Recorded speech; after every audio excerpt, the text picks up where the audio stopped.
Hello everyone, कैसे हो आप आप सब। तो हमने लास्ट वीडियो में देखा कि हमने ग्लाइकोलिसिस का एरोबिक पाथवे जो था उसको डिटेल में कवर कर लिया।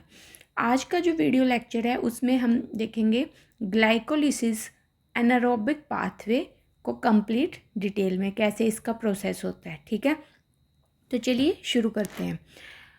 ग्लाइकोलिसिस जो है वो दो तरह की होती है, एक होती है एरोबिक कंडीशन में, एक होती है एनारोबिक कंडीशन में। एरोबिक कंडीशन में वहाँ पे होती है जहाँ पे ऑक्सीजन प्रेजेंट होती है, एनारोबिक कंडीशन में वहाँ पे होती है जहाँ पे ऑक्सीजन एब्सेंट होती है। ठीक है, और ये कहाँ पे होती है? एनारोबिक कंडीशन में, जहाँ पे ऑक्सीजन जो होती है वो प्रेजेंट नहीं होती है, वो होती है आरबीसीज में, रेड ब्लड सेल्स में। ठीक है, तो चलिए शुरू करते हैं इसका प्रोसेस कैसे होता है। जो आरबीसीज होते हैं, रेड ब्लड सेल्स होते हैं, वो क्या है उनमें कि उनमें नॉन न्यूक्लियस होते हैं। न्यूक्लियस जो होता है वो प्रेजेंट नहीं होता है उसमें। एंड नो माइट्रोकॉन्ड्रिया, माइट्रोकॉन्ड्रिया भी प्रेजेंट नहीं होता है। माइट्रोकॉन्ड्रिया वो होता है जो एनर्जी हाउस होता है, पावर हाउस जिसको कहते हैं, वो भी आरबीसीज में एब्सेंट होता है। अगर माइटोकॉन्ड्रिया एब्सेंट होगा तो मतलब टीसीए साइकिल भी प्रेजेंट नहीं होगी। क्यों? क्योंकि टीसीए साइकिल जो होती है वो माइटोकॉन्ड्रिया में ही ऑकर होती है। ठीक है, and third point is RBCs की शेप तो आपको पता है कैसे होती है, बायकनकेव होती है। ठीक है, आरबीसीज जो है वो एनारोबिक पाथवे के लिए बहुत इम्पॉर्टेंट है। ठीक है, अब इसका जो प्रोसेस होता है वो कैसे होता है? सेम होता है जो पहले था कि ग्लूकोज है, ग्लूकोज जो है वो ब्रेक डाउन हो जाता है एक सेकेंड, ग्लूकोज जो है वो ब्रेक डाउन हो जाता है।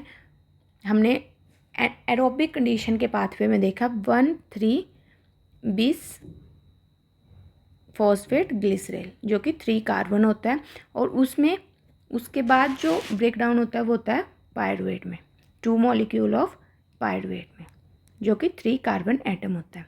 ठीक है, ये सारा प्रोसेस जो होता है वो क्या है? ग्लाइकोलिसिस एनारोबिक कंडीशन का है, सॉरी ग्लाइकोलिसिस एरोबिक कंडीशन का होता है। ठीक है, अब ग्लाइकोलिसिस एनारोबिक कंडीशन में भी ये प्रोसेस सेम रहेगा, ये स्टेप सेम रहेंगे। कहाँ तक? यहाँ तक, पायरुवेट की फॉर्मेशन तक। उसके बाद क्या होगा कि पायरुवेट में एक एंजाइम डलेगा जो होगा lactate dehydrogenase, lactate dehydrogenase enzyme है। उसकी प्रेजेंस में क्या होगा? लैक्टेट, 2 मॉलिक्यूल ऑफ लैक्टेट की फॉर्मेशन होगी। ठीक है, मैंने जो आपको फर्स्ट वीडियो करवाई थी बेसिक, उसमें बता दिया था कि किस तरह से ग्लूकोज जो है लैक्टेट की फॉर्मेशन करता है, इथेनॉल की फॉर्मेशन करता है, एंड पायरुवेट जो होता है किस तरह से टीसीए साइकिल ऑकर होती है, कौन सा एरोबिक पाथवे है, कौन सा एनारोबिक। आपने अगर वो वीडियो नहीं देखी तो मेक श्योर जो ग्लाइकोलिसिस का फर्स्ट एंड सेकंड पार्ट है उसको ज़रूर देखिएगा, उसके बाद ही आपको ये पार्ट समझ आएगा। ठीक है, पायरुवेट जो होता है वो लैक्टेट की फॉर्मेशन करता है, 2 molecule of lacto with the help of enzyme lactate dehydrogenase. और इसमें क्या होता है कि जो 2NADH है वो फॉर्मेशन करते हैं NADH पॉजिटिव की। ठीक है, यहाँ पे क्या होता है एनारोबिक कंडीशन में, एरोबिक कंडीशन में क्या हो रहा था? NADH की फॉर्मेशन हो रही थी। यहाँ पे क्या होता है? इसको यूटिलाइज किया जाता है, इसकी यूटिलाइज होती है, इसको यूज़ किया जाता है। हम इसको यूज़ करते हैं फॉर्मेशन ऑफ NAD पॉजिटिव बनाने के लिए, इसको यूज़ किया जाता है। ठीक है, इस तरह से क्या होता है? लैक्टेट, 2 मॉलिक्यूल ऑफ लैक्टेट की फॉर्मेशन होती है। ठीक है, ये है एनारोबिक कंडीशन में पाथवे। अब एनारोबिक कंडीशन में जो थे, मैंने आपको बताया था कि 2 तरह के पाथवे आते हैं। ठीक है, जैसे फर्मेंटेशन होता है ना पाथवे, एक ग्लाइकोलिसिस का स्टेप है एनारोबिक कंडीशन का। ठीक है, फर्मेंटेशन किस 2 तरह की होती है? एक होती है एल्कोहलिक फर्मेंटेशन, एंड एक होती है लैक्टिक एसिड फर्मेंटेशन। ठीक है, दो तरह की फर्मेंटेशन होती है, लैक्टिक एसिड फर्मेंटेशन। क्लियर। अब जो अल्कोहलिक फर्मेंटेशन है और लैक्टिक एसिड फर्मेंटेशन है, ये किस किस में प्रेजेंट होती है? जो लैक्टिक एसिड फर्मेंटेशन है वो होती है इन बैक्टीरिया में। ठीक है, और जो अल्कोहलिक होती है वो होती है ईस्ट में। मैंने आपको ये फर्स्ट पार्ट जो था वीडियो में, वहाँ मैं आपको बेसिक कवर करवा चुकी हूँ, आप वो पार्ट ज़रूर देख लीजिएगा वरना आपको ऐसे समझ नहीं आएगा। ठीक है, जो लैक्टिक एसिड फर्मेंटेशन होती है उसको होमोलैक्टिक फर्मेंटेशन भी कहते हैं, होमोलैक्टिक फर्मेंटेशन भी कहते हैं। ये बेसिक है अप्लाइड बायोलॉजी का। एंड जो अल्कोहलिक फर्मेंटेशन होती है उसको हिट्रोलिटिक फर्मेंटेशन भी कहते हैं। सॉरी, इसको नहीं कहते, वो दूसरा प्रोसेस होता है अल्कोहलिक फर्मेंटेशन। अब इसमें क्या होता है, लैक्टिक एसिड की फर्मेंटेशन जो बैक्टीरिया में, उसमें क्या होता है कि जो पायरुवेट है, 2 मॉलिक्यूल ऑफ पायरुवेट या पायरुविक एसिड जो है या पायरुवेट जो है वो ब्रेक डाउन होके क्या बनाता है, लैक्टिक एसिड। ठीक है, ब्रेक डाउन होकर क्या बनाता है, लैक्टिक एसिड। एंड इसमें क्या होता है अल्कोहलिक फर्मेंटेशन में, जो इसमें भी जो पायरुविक एसिड है वो ब्रेक डाउन होके क्या बनाता है, इथाइल अल्कोहल। ठीक है, ब्रेक डाउन होके इस प्रोसेस में। अब इसमें जो सबसे इम्पॉर्टेंट स्टेप है वो है जो क्वेश्चन में कई बार पूछ लिया जाता है, 1-2 बार पूछ भी लिया गया है, वो है कि यहाँ पे जो होता है लैक्टिक एसिड फर्मेंटेशन में वो क्या करता है, do not release CO2, CO2 को रिलीज नहीं करता है। लेकिन in case of alcoholic fermentation में ये क्या करता है, रिलीज करता है CO2 को, कार्बन डाइऑक्साइड को। ठीक है, इतना क्लियर होगा। तो ये 2 प्रोसेस है जिनमें से क्वेश्चन कई बार आ जाते हैं और हमें पता नहीं होता, सिंपली स्टेटमेंट की फॉर्म में क्वेश्चन आ जाते हैं। ठीक है, तो ये है एनारोबिक कंडीशन का पाथवे। एरोबिक कंडीशन का पाथवे भी हमने डिटेल में पढ़ा था। एनारोबिक का भी मैंने आपको बता दिया कि आरबीसीज में होता है, और आरबीसीज में किस तरह से जो होता है, इसमें 2 मॉलिक्यूल ऑफ लैक्टेट बनता है जिसमें 2 NADH को यूज़ किया जाता है for the formation of NAD positive के लिए।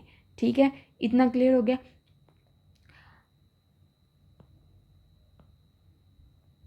अब आगे जो है, आगे हम देखेंगे कि थोड़ा सा मैं आपको एक जो कुछ एंजाइम रह गए थे उनके बारे में आपको मैं डिटेल में करवाती हूँ। हमने एंजाइम देखे थे हेक्सोकाइनेज, उसकी कुछ इंपॉर्टेंट प्रॉपर्टीज़ होती है जो कई बार बाय एनी चांस आ जाती हैं।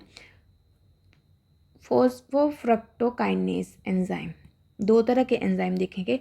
तो हेक्सोकाइनेज का कोफैक्टर जो होता है वो होता है मैग्नीशियम 2 पॉजिटिव। ठीक है, और हेक्सोकाइनेज जो होता है वो क्या होता है कि एक एलोस्टेरिक एंजाइम होता है।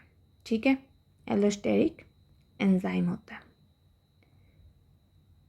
और ये शो करता है नेगेटिव रेगुलेशन। जो हेक्सोकाइनेज होता है वो क्या शो करता है, नेगेटिव रेगुलेशन। वहीं हम फॉस्फोफ्रक्टोकाइनेज की बात की जाए तो ये शो करता है both positive and negative regulation show करता है। क्लियर, और ये भी एक एलोस्टेरिक एंजाइम होता है। ठीक है, और ये एक रेगुलेटरी एंजाइम भी होता है, रेगुलेटर एंजाइम भी कहते हैं। ये भी एक रेगुलेटरी एंजाइम होता है। ठीक है, क्लियर हो गया। अब ये जो था पूरा प्रोसेस मैंने आपको बता दिया, ग्लाइकोलिसिस का प्रोसेस किस किस तरह से होता है, एनारोबिक कंडीशन में बता दिया, एरोबिक कंडीशन में भी बता दिया, और इससे रिलेटेड जो बेसिक पॉइंट थे वो भी मैंने आपको कवर करवा दिए थे लास्ट वीडियो में। अब जो है हम इसके कुछ क्वेश्चन सॉल्व करते हैं कि किस तरह से क्वेश्चन आते हैं ग्लाइकोलिसिस से। ठीक है, हाई लेवल के क्वेश्चन किस तरह से आते हैं और बिल्कुल नॉर्मल लेवल के क्वेश्चन कैसे आते हैं वो भी देखेंगे। तो चलिए, फर्स्ट क्वेश्चन है, which statement is false about glycolysis. True नहीं पूछा हमसे, क्वेश्चन में ध्यान रखना मेन, फॉल्स मतलब ये जो 4 स्टेटमेंट नीचे दी गई हैं इनमें से ग्लाइकोलिसिस के बारे में क्या गलत है। इसमें आंसर पहले से ठीक है बट फिर भी हम इसको सॉल्व करेंगे। ग्लाइकोलिसिस में NADH2 की फॉर्म्ड होते हैं हमने देखा। FADH2 फॉर्म्ड होते हैं, हमने पूरे ग्लाइकोलिसिस के 3 पार्ट पढ़ लिए, मतलब फर्स्ट पार्ट, सेकंड पार्ट और थर्ड पार्ट ये है।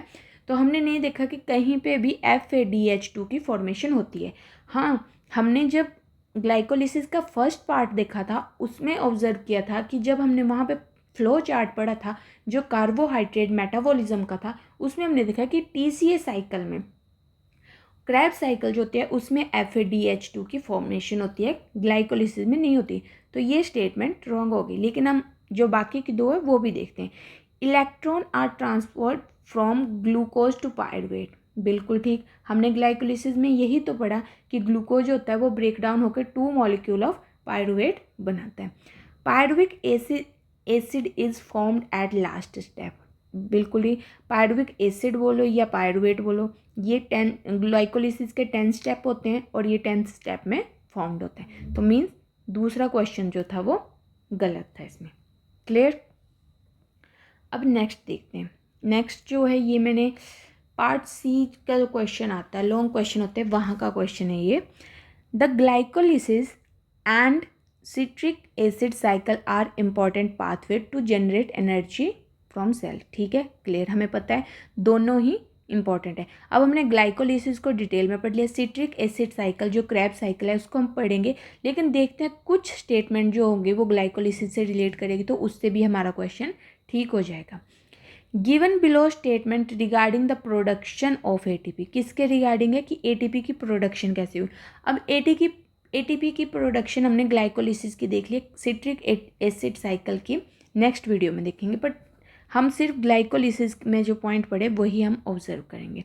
इसमें भी आंसर ठीक है बट हम देखेंगे कि किस तरह से आंसर जो है, करेक्ट आंसर जो है वो थोड़े से नॉलेज से भी मिल जाता है। चलिए देखते हैं। Electron release during the oxidative step of glycolysis, ठीक है, हमने देख लिया फर्स्ट पार्ट में कि ग्लाइकोलिसिस एक ऑक्सीडेटिव प्रोसेस होता है। Clear. Citric acid cycle are produce 10 molecule of and 2 molecule of FADH पर ग्लूकोज। हमें नहीं पता कि सिट्रिक एसिड साइकिल का ये करेक्ट है कि नहीं, पर हाँ यहाँ तक जो है वो करेक्ट है। ठीक है, अगला देखते हैं। Electron release during the oxidative step of glycolysis and citric cycle produce 20 NADPH। नहीं, इसमें तो सिर्फ 2 NADPH ही फॉर्म होते हैं, 20 तो कभी भी नहीं होंगे, तो ये तो गलत हो गया। ठीक है, और हमने फर्स्ट पार्ट में ही देख लिया था ग्लाइकोलिसिस में कि जो सिट्रिक एसिड साइकिल होती है वो 2 मॉलिक्यूल्स ऑफ FADH2 की फॉर्मेशन करती है, जहाँ पे मैंने बेसिक कवर किया था, आपको फ्लो चार्ट बना के बताया था। इसलिए आपने फर्स्ट पार्ट नहीं देखा, वो बहुत इंपॉर्टेंट है क्योंकि वो बिल्कुल बेसिक है। ये क्वेश्चन यहाँ से बेसिक है, अगर आपने फर्स्ट वीडियो देखी होती तो यहीं से क्लियर हो जाता। तो ये तो स्टेटमेंट बिल्कुल गलत होगी। The coenzyme produce the oxidise by electron transfer chain, coenzyme produce होते हैं। ठीक है। The conversion of ADP and PI to ATP take place in intermembrane space of mitochondria. नहीं, क्योंकि जो ग्लाइकोलिसिस है वो तो साइटोसोल में होती है और यहाँ पे माइटोकॉन्ड्रिया की बात हो रही है कि ADP से जब ATP बनता है तो माइटोकॉन्ड्रिया में, तो ये भी गलत होगा। Means A and C correct. Clear. अगला क्वेश्चन देखते हैं। नेक्स्ट है, following are some statement regarding glycolysis. Glycolysis के बारे में स्टेटमेंट है जो हमने पूरा एनारोबिक एरोबिक बेसिक के बारे में पढ़ा, वहीं से होगा और हमें समझ आ जाएगा कि कौन सी जो है वो करेक्ट है। Glycolysis is not regulate by pyruvate enzyme. ठीक है, ये 4 स्टेटमेंट दिए। Glycolysis is not regulate by pyruvate kinase. Lactate can be an end product of glycolysis. Glycolysis cannot function in anaerobic condition.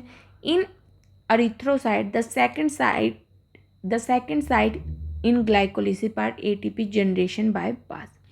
अब हमें पूछे from the above choose the combination of both incorrect statement. हमें incorrect statement choose करनी है, correct नहीं incorrect. Glycolysis is not regulate by pyruvate kinase enzyme.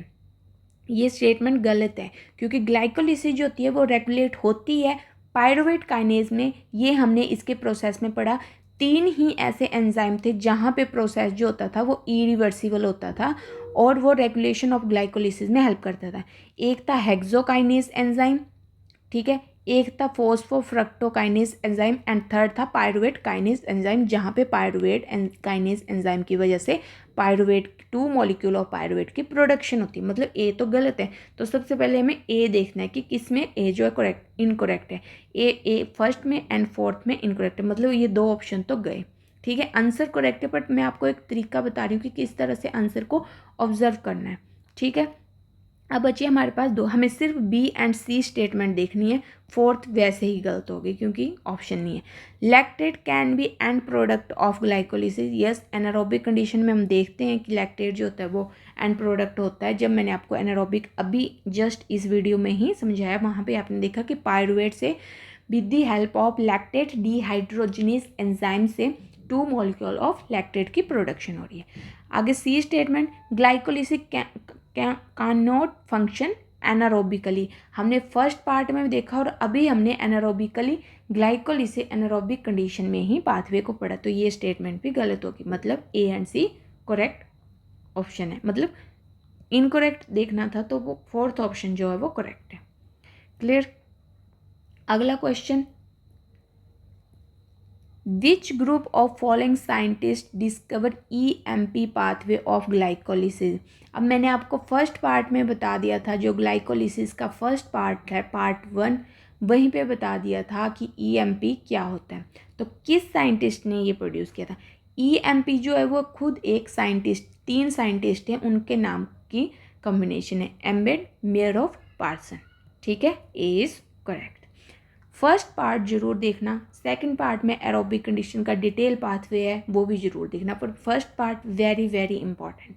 Her carbohydrate metabolism के बारे में जो भी है, जितने भी प्रोसेस आते हैं, चाहे वो TCA साइकिल हो, ग्लाइकोलिसिस हो, ऑक्सीडेटिव फॉस्फोराइलेशन हो, ETC, मैंने सबका लिंक वहाँ पे बताया कि किस तरह से एक फोस्फोहेक्सोमोनोफॉस्फेट पाथवे भी होता है हमारे पास। ठीक है, वो भी मैंने आपको बताया और उनके बेसिक मैंने फर्स्ट पार्ट में कवर कर दिए। तो मेक श्योर आप प्लीज़ ग्लाइकोलिसिस का फर्स्ट पार्ट जरूर देखिएगा। ठीक है, नेक्स्ट क्वेश्चन जो है हमारे पास वो है, the end product of glycolysis क्या होता है? एसिटल कोएंजाइम पढ़ा ही नहीं हमने, ग्लाइकोलिसिस के 3 पार्ट पर लिए, पर हमने देखा ही नहीं कि एसिटो कोएंजाइम फर्स्ट एंड प्रोडक्ट है ग्लाइको, नहीं। सिट्रिक एसिड बिल्कुल नहीं। Pyruvic acid, fumaric acid, pyruvic acid, pyruvic acid या पायरुवेट इज करेक्ट आंसर। ठीक है, इस तरह से ग्लाइकोलिसिस से क्वेश्चन आते हैं। Glycolysis are invented by Calvin. ठीक है, एक और क्वेश्चन है, उसमें है the common phase between aerobic and anaerobic respiration is called. Common phase होता है एरोबिक एंड एनारोबिक। मैंने अभी बताया कि ग्लूकोज से पायरुवेट बनता है, सॉरी, ग्लूकोज से क्या बनता है, 1,3-bis फॉस्फोबिस्लेट, उससे बनता है पायरुवेट एंड उससे बनता है लैक्टेट। ठीक है, तो पायरुवेट तक ये प्रोसेस है एरोबिक और ग्लूकोज से लेकर लैक्टेट तक प्रोसेस है एनारोबिक। ठीक है। तो ये एक पाथवे कॉमन है दोनों में, एरोबिक में भी आएगा और एनारोबिक में भी। और ये हमने कहाँ देखा, try carboxylic acid cycle, TCA cycle के बारे में बोल रहे हैं, हमने TCA साइकिल अभी पढ़ी नहीं। ऑक्सीडेटिव फॉस्फोरिलेशन हमने पढ़ी नहीं। Embden Meyerhof Parnas cycle या Krebs cycle, Krebs TCA cycle को ही क्रैब साइकिल कहते हैं। और Embden Meyerhof Parnas cycle मैंने आपको ग्लाइकोलिसिस के फर्स्ट पार्ट में बता दिया था कि ये जो EMP है ये ग्लाइकोलिसिस का सेकंड नेम है। तो ये ऑप्शन जो है वो करेक्ट है। होप सो आपको वीडियो अच्छी लगी होगी, इंफॉर्मेटिव लगी होगी। अगर वीडियो अच्छी लग रही होगी तो प्लीज़ चैनल को सब्सक्राइब कर दीजिए ताकि आपको मेरी हर आने वाली वीडियो की नोटिफिकेशन मिल जाए, क्योंकि ऐसे ही हर एक इम्पॉर्टेंट टॉपिक की वीडियो आएगी विद प्रीवियस ईयर क्वेश्चन या सैम्पल क्वेश्चन के साथ। थैंक यू, प्लीज़ चैनल को सब्सक्राइब कीजिएगा। Thank you so much.